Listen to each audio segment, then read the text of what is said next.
نحمدہ ونصلی علی رسولہ الکریم بسم اللہ الرحمن الرحیم الیوم اکملت لکم دینکم واتممت علیکم نعمتی ورضیت لکم الاسلام دینا۔ حضرات گرامی قدر، انسان دنیا میں در حقیقت اللہ کی بندگی کرنے کے لیے آیا ہے۔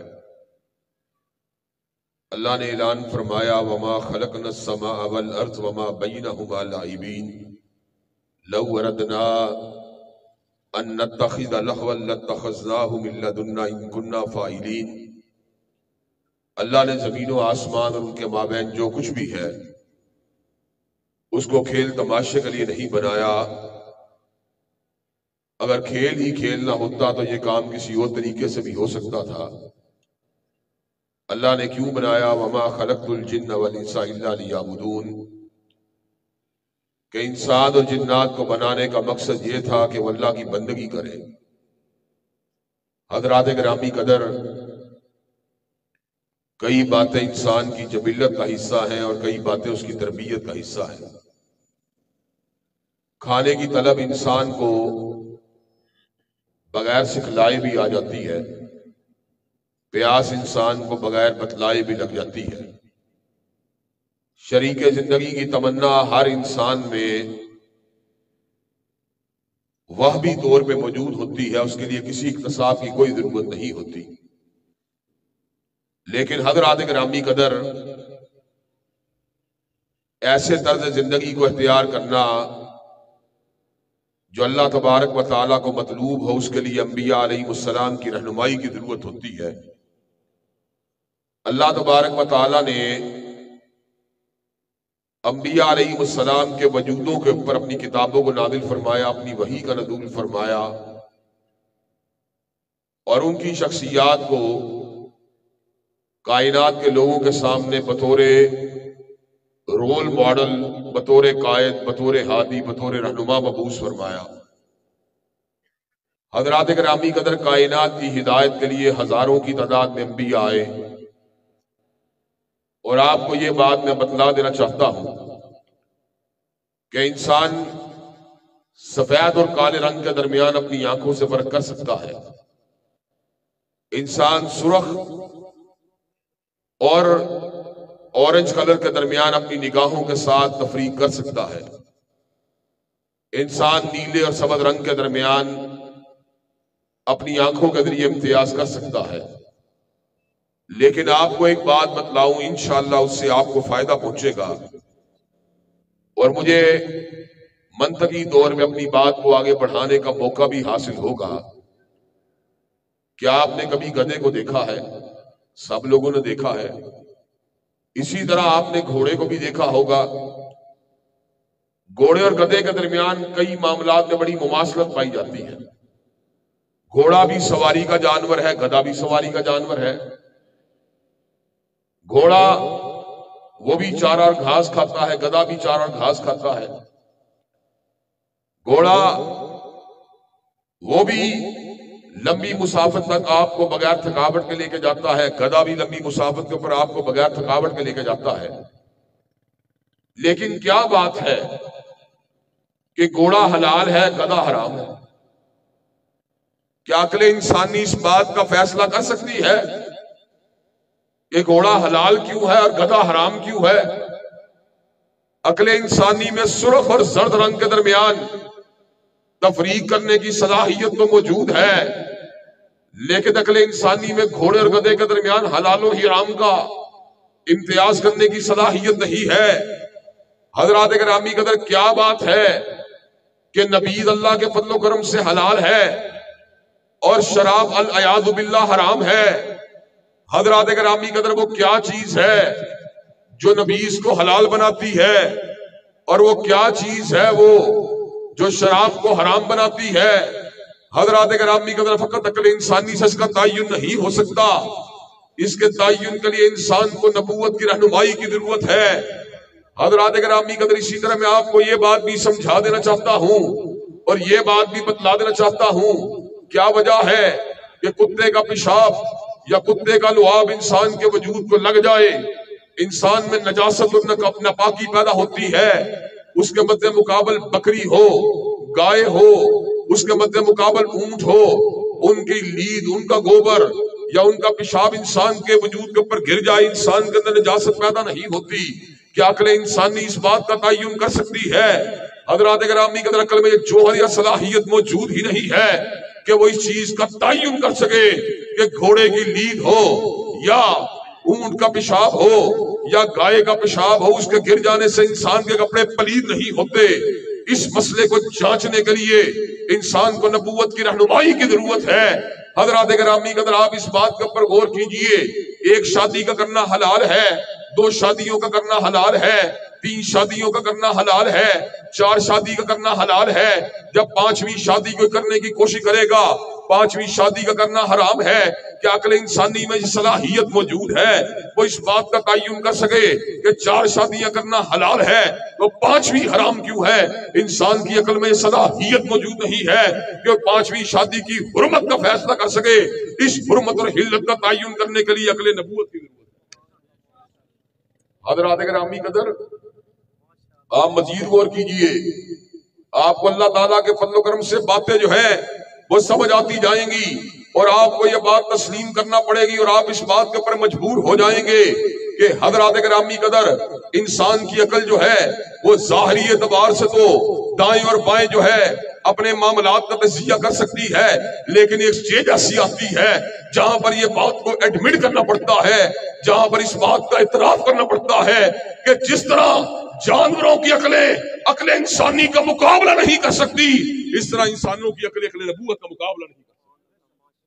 حضرات گرامی قدر، اور آپ کو میں ایک اور بات بھی بتلاؤں، انشاءاللہ بات آپ کو مزید سمجھ میں آ جائے گی۔ حضرات گرامی قدر، غامدی صاحب اور ان جیسے بہت سے لوگ ایسے ہیں جو عقل کو اوپر سمجھتے ہیں، وحی کو نیچے سمجھتے ہیں۔ حضرات گرامی قدر، آپ ان سے سوال کیجئے، کیا قرب قیامت حضرت عیسیٰ علیہ السلام دمشق کی جامع مسجد یا دمشق کے شرقی مینار کے اوپر اتریں گے؟ حضرات گرامی قدر، جواب میں غامدی صاحب یہ بات کہیں گے، مجھے ایسا ہوتا ہوا نظر نہیں آتا۔ کیا وجہ ہے؟ اس لیے کہ یہ حدیث کے اندر یہ بات تو ثابت ہے، روایات میں یہ بات تو ثابت ہے، لیکن عقل اس بات کو تسلیم نہیں کرتی۔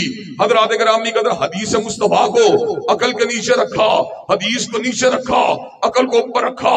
مجھ کو ایک بات بتلائیے، ایمانداری سے یہ بات بتلائیے، کیا آپ کی عقل اس بات کو مانتی ہے کوئی عورت جو ہے وہ نیک بھی مشہور ہو اور پارسا بھی مشہور ہو اور پاک دامن بھی مشہور ہو اور وہ شادی کے بغیر کسی بچے کو حلال طریقے سے جنم دے، کہ آپ کی عقل اس بات کو مانتی ہے؟ دنیا کے اندر کسی بندے کی عقل اس بات کو نہیں مانتی، لیکن اللہ نے کہا عیسیٰ علیہ السلام مریم کے یہاں پر بن باپ کے پیدا ہوئے، ہم نے تسلیم کر۔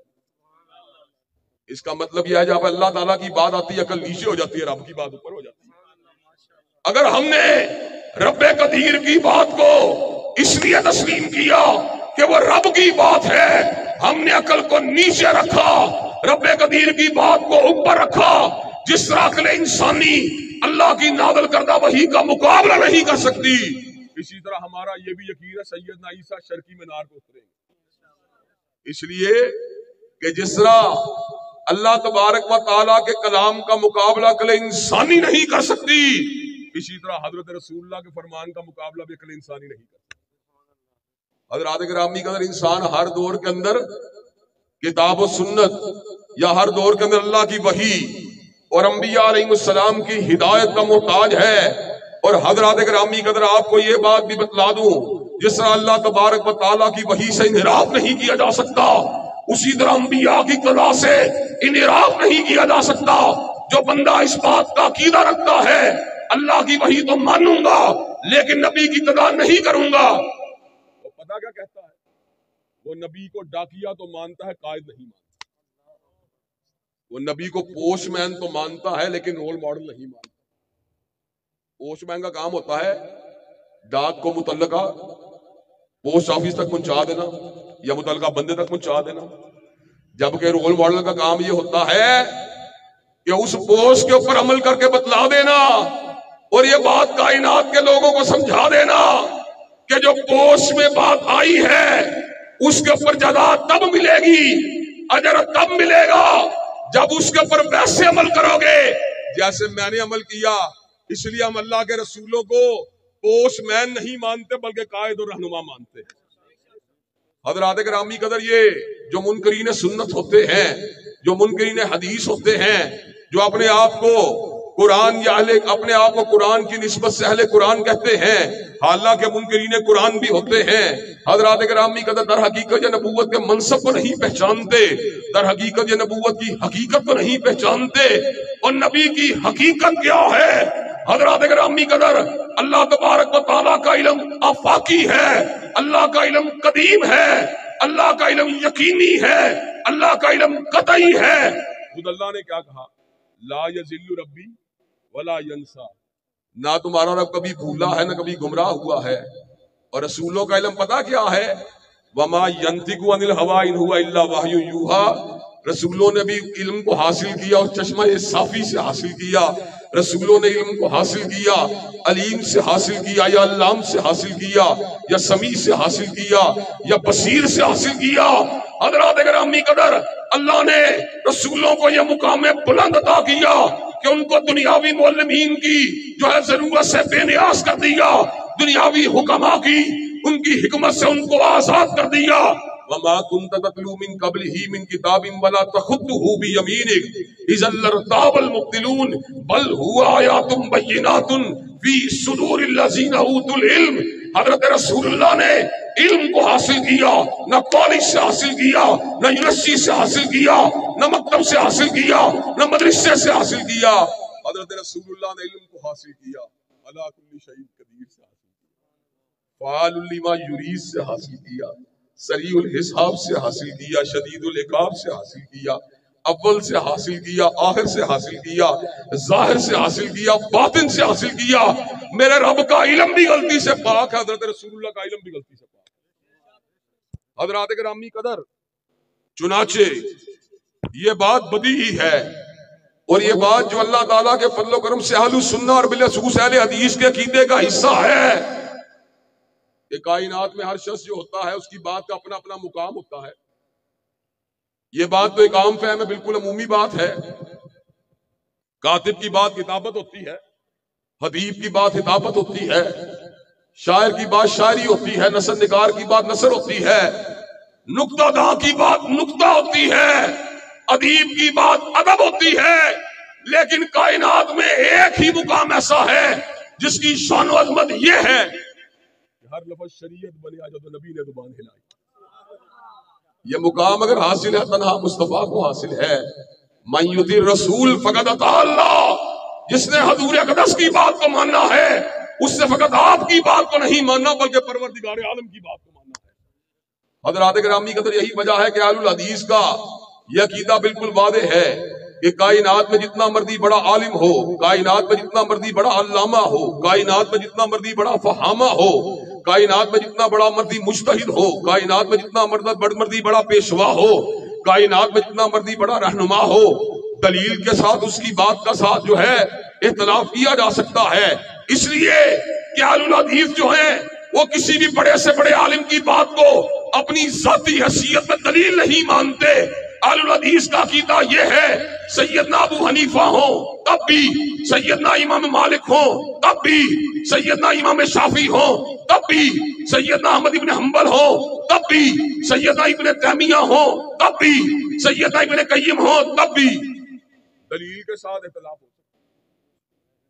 عدم میں کبھی کرنا جائز نہیں، لیکن دلیل کے ساتھ اختلاف کرنا اس لیے جائز ہے کہ دلیل نہ قول مالک ہے، نہ قول ابو حنیفہ ہے، نہ قول شافعی ہے، نہ قول احمد ابن حنبل ہے، نہ قول ابن تیمیہ ہے، نہ قول ابن قیم ہے، لیکن کائنات میں ایک ہی ہستی ایسی ہے اور وہ عبداللہ کا لفظ ہے، وہ آمینہ کا نور نظر ہے صلی اللہ علیہ وسلم، جس نے جان بوجھ کے اختلاف کیا وہ کافر ہوتا ہے،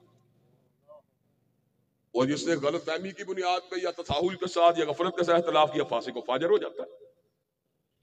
کائنات میں ایک ہی ہستی ہے جس سے اعلانیہ اختلاف کرنے والا اور جان بوجھ کے اختلاف کرنے والا کافر ہوتا ہے، اور غلطی سے اختلاف کرنے والا یا غفلت اور کوتاہی کی وجہ سے اختلاف کرنے والا فاسق و فاجر ہوتا ہے، یا ظالم ہوتا ہے، یا غافل ہوتا ہے، حضرات گرامی کا وہ ہستی کائنات میں فقط حضرت رسول اللہ کی ہستی ہے. عقیدہ ختم نبوت کا در حقیقت مفہوم اور مطلوب یہی ہے کہ کائنات میں ایک ہی ہستی ہے جس کی ہر بات حجت ہے، جس کی ہر بات دلیل ہے، جس کی ہر بات آئین ہے، جس کی ہر بات قانون ہے، وہ مصطفیٰ کی ذات ہے. اس لیے کیا ذرا آپ نے اس بات کے اوپر غور کرنا ہے کس لیے ختم نبوت کا عقیدہ کیوں ضروری ہے، اس کو تسلیم کرنا کیوں ضروری ہے.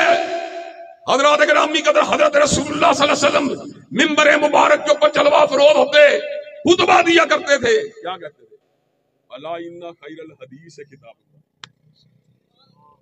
الا ان خیر الحدیث کتاب اللہ وخیر الہدی ہدی محمد صلی اللہ علیہ وسلم وشر الامور محدثاتها وکل محدثۃ بدعہ. ہمارا یہ عقیدہ ہے پوری کی پوری ذات نہیں بلکہ ایک بات بھی مصطفیٰ کی بات میں اضافہ کر دیا جائے وہ دین نہیں ہوتا بلکہ بدعت ہوتی. اگر ایک بات کی ملاوٹ کے ساتھ دین میں اضافہ کرنا بدعت ہے تو پورے کے پورے وجود کو دین میں داخل کر کے کہنا نبی کے بعد اور نبی بھی آ سکتا ہے، کیا دین باقی رہ جائے گا؟ اگر حضرت رسول اللہ کے بعد علم کے اعتبار سے ہستیاں تو آئیں گی، آپ کے بعد فضل کے اعتبار سے تو ہستیاں آئیں گی، لیکن غیر مشروط اقتداء آپ کے بعد کسی کو بھی حاصل نہیں ہو سکتی، مشروط ہوگی. حضرت احمد ابن حنبل کی ہر بات مانیں گے جو کتاب و سنت کے مطابق ہوگی.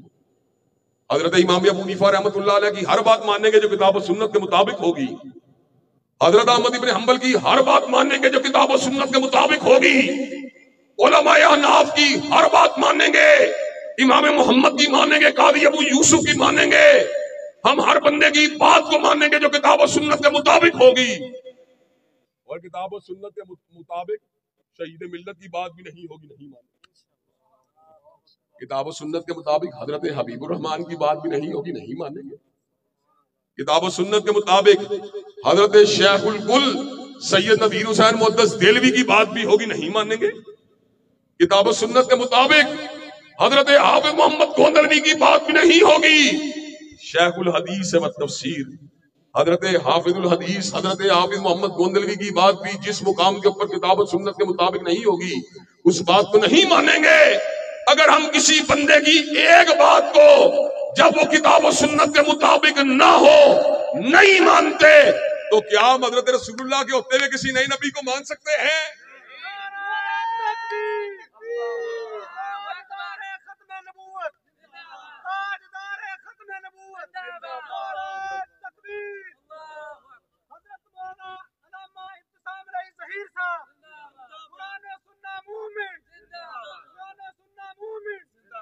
حضرات گرامی کا تو مجھے یہ بات بتلائیے جہاں پہ حضور کی ایک بات کے مقابلے میں کسی کی ایک بات بھی نہیں مانی جا سکتی، کیا اس ساقی کوثر کے ہوتے ہوئے، کیا اس شافع روض محشر کے ہوتے ہوئے، کیا اس سید ولد آدم کے ہوتے ہوئے، کیا اس امام الاتقیاء کے ہوتے ہوئے، کیا اس سید الاولین کے ہوتے ہوئے، کیا اس خاتم المعصومین کے ہوتے ہوئے، کیا اس اشرف الانبیاء کے ہوتے ہوئے، کیا اس خاتم النبیین کے ہوتے ہوئے کوئی نئی نبوت مانی جا سکتی ہے؟ حضرات اس کے ہوتے ہوئے کسی کی نبوت کو تسلیم نہیں کیا جا سکتا. چنانچہ اہل سنت کا اور اہل الحدیث کا عقیدہ یہ ہے جو بھی حضرت رسول اللہ کے بعد دعوے نبوت کرے، چاہے وہ مسلمہ کذاب ہو، چاہے وہ اسود انسی ہو، چاہے وہ علی جا محمد ہو، چاہے وہ راشد الخلیفہ ہو، چاہے علی محمد باب ہو، چاہے حسین علی مالندانی ہو، چاہے غلام احمد قادیانی ہو، چاہے احمد عیسیٰ ہو، چاہے یوسف کذاب ہو، اس پہ لعنتیں برستی رہے گی مگر حضور کے بعد کوئی نبی نہیں ہو.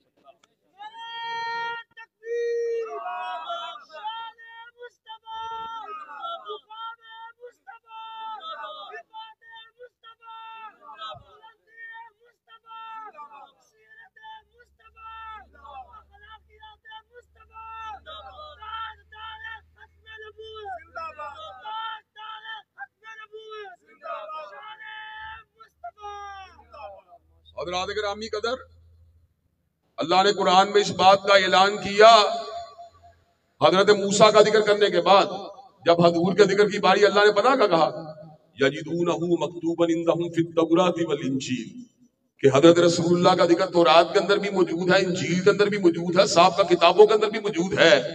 اور جہاں پر سیدنا عیسیٰ کی نبوت کی بات ہوئی، وہاں پر جب آنے والے نبی کا ذکر ہوا تو اللہ نے کلام اللہ میں اس امر کا اعلان فرما دیا، مبشرم برسول یاتی من بعد اسمہ احمد، میرے بعد احمد نامی ایک رسول آنے والا. لیکن جب حضرت رسول اللہ کی ختم نبوت کی بات ہوئی، پھر کس کا ذکر ہوا؟ پھر کسی نبی کا ذکر نہیں ہوا، بلکہ قیامت کی گھڑیوں کا ذکر ہوا. اللہ نے کیا کہا؟ لتا کا حدیث الغاشیہ. اللہ نے کہا الحاق کا تم الحاق کا. اللہ نے کیا کہا؟ اذا زلزلت الارض زلزالها. اللہ نے کیا کہا؟ اللہ نے قرآن مجید کے اندر جگہ جگہ حضرت رسول اللہ کی آمد کے بعد قیامت کی گھڑیوں کا ذکر کیا. گویا کہ اللہ نے سمجھا دیا قیامت کی دیواروں کے آ جانے کے بعد، قیامت کی دیواروں کے آ جانے کے تلک حضرت رسول اللہ کے بعد کسی کو نبوت نہیں مل سکتی، کسی کو رسالت نہیں مل سکتی. حضرات یہ بات کا ایک پہلو ہے، اور بات کے دوسرے پہلو کو بھی آپ حضرات کے سامنے رکھ دینا چاہتا ہوں.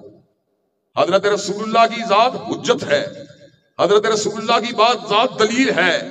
حضرت رسول اللہ اپنی بات کے لحاظ سے، اپنے فرمودات کے لحاظ سے، اپنی حدیث طیبہ کے لحاظ سے کائنات کے لیے ایک نمونے کی حیثیت رکھتے ہیں. لیکن حضرات گرامی قدر ہمیں یہ بات بتلائی جائے، حضرت رسول اللہ کی اداؤں کو کس نے دیکھا؟ حضرت رسول اللہ کو کیمرے کی آنکھ نہیں دیکھا، حضرت رسول اللہ کو ویڈیو کی آنکھ نے نہیں دیکھا، حضرت رسول اللہ کو دیکھا ابو ہریرہ کی آنکھ نے دیکھا ہے، حضرت رسول اللہ کو دیکھا انس بن مالک کی آنکھ نے دیکھا ہے، حضرت رسول اللہ کو دیکھا سیدہ عائشہ صدیقہ کی آنکھ نے دیکھا ہے، حضرت رسول اللہ کو دیکھا صدیق کی آنکھ نے دیکھا ہے، حضرت رسول اللہ کو دیکھا فاروق کی آنکھ نے دیکھا ہے، حضرت رسول اللہ کو دیکھا ذوالنورین کی آنکھ نے دیکھا ہے، حضرت رسول اللہ کو دیکھا علی المرتضیٰ کی آنکھ نے دیکھا ہے، حضرت رسول اللہ کو دیکھا حسنین کریمین کی آنکھ نے دیکھا ہے، اور حضرت رسول اللہ کو دیکھا معاویہ بن ابی سفیان کی آنکھ نے دیکھا. حضرات گرامی قدر، اگر میں صحابی کی عدالت کو نہیں مانتا تو مجھے حضرت رسول اللہ کا چہرہ کس طرح نظر آئے گا؟ اگر کیمرے کے لینز میں خرابی ہو تو منظر صحیح نہیں آ سکتا، اور اگر حضرت رسول اللہ کے صحابی کا ایمان میں شک ہو تو حضرت رسول اللہ کی ادائیں نظر نہیں آ سکتی. اس لیے ہمارا عقیدہ یہ ہے، جس طرح حضرت رسول اللہ کی ختم نبوت کے ہوتے ہوئے کسی غیر نبی کی بات کو نہیں حجت مانا جا سکتا، اسی طرح کسی جھوٹے دعوی نبوت کو نہیں مانا جا سکتا. اسی طرح ہمارا عقیدہ یہ بھی ہے، جن آنکھوں نے حضرت رسول اللہ کے چہرے کو دیکھا ان کا دفاع بھی انشاءاللہ قیامت کی دیوار میں جاری ہے. حضرات گرامی قدر، صحابہ عادل ہیں، صحابہ سچے ہیں، اس لیے کہ ہم ان آنکھوں سے حضرت رسول اللہ کے چہرے مبارک کو دیکھتے ہیں. میں آپ کو چلتے چلاتے یہ بات بھی بتلا دینا چاہتا ہوں، اور اس بات کو بھی واضح کر دینا چاہتا ہوں، اہل سنہ کا طریقہ تفہیم دین رافضیوں کے طریقے سے بہت اعلیٰ ہے. یہ بات میں آج آپ کو واضح کر دینا چاہتا ہوں. ایک موقع تھا لاہور کے مغل اعظم ہال میں ایک شیعہ عالم کو بھی بلایا گیا اور مجھ کو بھی بلایا گیا. وہاں پر پنجاب یونیورسٹی کے طلبہ ہمارے سامنے بیٹھے ہوئے تھے. انہوں نے پہلے شیعہ عالم سے استفسار کیا، آپ بتلائیں تفہیم دین کے لیے آپ کا طریقہ اعلیٰ ہے کہ سنی حضرات کا طریقہ اعلیٰ ہے؟ تو شیعہ عالم نے پتا کیا جواب دیا؟ یار کا مقام نیچے ہوتا ہے، گھر والوں کا مقام اونچا ہوتا ہے، اس لیے ہمارا طریقہ ہے. تو لوگوں نے اس پہ کلیپنگ کی. آپ کو پتا ہے عقلی اعتبار سے لوگوں کو دلیل اپیل کی. میری باری آئی، کہنے لگے آپ کیا کہتے ہیں؟ میں کہا انسان کا کچھ وقت گھر میں گزرتا ہے، کچھ باہر گزرتا ہے. جو گھر کے اندر گزرتا ہے اس کے لیے گھر والوں کی گواہی چاہیے، اور جو باہر گزرتا ہے اس کے لیے یاروں کی گواہی چاہیے. جب اہل البیت اور صحابہ کی گواہیاں مل جاتی ہیں تو حضرت رسول اللہ کا پورا چہرہ ہمارے سامنے آ جاتا ہے. حضرات گرامی قدر، اور یہ بات بھی بتلا دینا چاہتا ہوں، حضرت علی المرتضیٰ آپ کے جوتے کی ہاتھ میری آنکھ کا سرما ہے. حضرت فاطمہ الزہرا کی عظمت کا عالم یہ ہے، آپ کی ردائے مبارک کے اوپر میری ماں نہیں کائنات کی ہر ماں کے دوپٹے کو نشاور کر دیا جائے گا. سیدنا حسنین کریمین کا مقام یہ ہے، ان کے جوتوں سے چمکنے والی بٹی بھی میری آنکھوں کا سرما. لیکن ایک بات ایمانداری سے کہنا، اہل البیت کے حصے بھی دو ہیں، ایک نبی کی بیویاں ہیں اور ایک اولاد علی ہے. اب ذرا بات کو توجہ سے سننا. اولاد علی نے نبی کو کھاتے تو دیکھا ہے، نبی کو پیتے تو دیکھا ہے، لیکن جب نبی غسل کر رہے ہوتے تھے اس وقت کون دیکھ رہا ہوتا؟ جب نبی حلوت میں ہوتے اس وقت کون دیکھ رہا ہوتا؟ اس وقت میری مائیں اور آپ کی مائیں دیکھ رہی ہوتی ہیں۔ اس لیے ہمیں یہ بات پھر ماننا پڑے گی، اگر نبی کی پوری سیرت کے اوپر گریسپ کرنا ہے اور آپ کی سیرت کی پوری ڈائمنشن کو سمجھنا ہے تو حضرت علی المرتضیٰ اور ان کی اولاد کی بات کو بھی سمجھنا ہوگا اور حضرت رسول اللہ کی بیویوں کی گواہی کو بھی ماننا ہوگا، سیدہ عائشہ کی بات کو بھی سننا پڑے گا، سیدہ حفصہ کی بات کو بھی سننا پڑے گا، اور جب گھر سے باہر نکل جائے پھر ابو ہریرہ کی بات کو بھی سننا پڑے گا، پھر عبداللہ ابن عمر کی بات کو بھی سننا پڑے گا، پھر انس بن مالک کی بات کو بھی سننا پڑے گا۔ تو حضرات گرامی قدر، آج میں آپ سے یہ بات پوچھنا چاہتا ہوں، کیا دین و شریعت کو پوری طرح سمجھنے کے لیے چوکھٹ حتم نبوت کے تحفظ کے لیے تیار ہیں انشاءاللہ؟ اور حضرت رسول اللہ کی پوری سیرت کو سمجھنے کے اہل البیت اور صحابہ کرام کی عظمت کو تسلیم کرنے کے لیے تیار ہیں انشاءاللہ؟ اور آخری بات انشاءاللہ، آخری بات بھی بتلا دینا چاہتا ہوں، حضرت رسول اللہ کی زندگی کے حصے دو ہیں، ایک حصہ مذہبی ہے اور دوسرا حصہ دینی ہے۔ مذہبی حصہ وہ ہوتا ہے جس کا تعلق عقائد اور عبادات سے ہوتا ہے، اور دین وہ ہوتا ہے جس میں سیاست بھی ہوتی ہے، جس میں معیشت بھی ہوتی ہے، جس میں لین دین بھی ہوتا ہے، جس میں شادی بیاہ بھی ہوتی ہے۔